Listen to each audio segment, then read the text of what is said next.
Hello, I am Dr. Frank Mohan, pulmonologist. Now I am going to teach you about peak flow meter, which is also called as breathometer, which is helpful in asthma monitoring.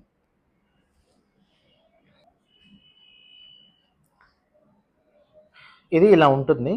దీన్ని mouth piece అంటాము. ఇది flow meter reading 60 litres per minute నుంచి మనకి 800 litres per minute వరకు చూపిస్తుంది.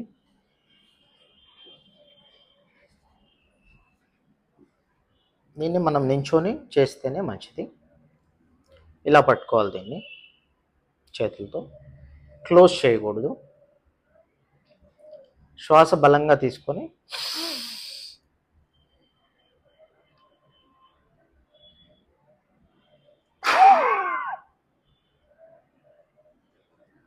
గట్టిగా ఒకసారి ఊదాలి. తర్వాత ఇక్కడ మనకి రీడింగ్ చూపిస్తుంది అన్నమాట. చూడండి, 400 to 450 మధ్యలో ఉంది ఇక్కడ లీటర్స్ పర్ మినిట్. సో ఇది వయసును బట్టి, అలాగే మీ యొక్క హైట్, వెయిట్ మరియు జెండర్ని బట్టి కూడా మారుతుంది. అది మేము చార్ట్లో ఇస్తాము, చూడండి.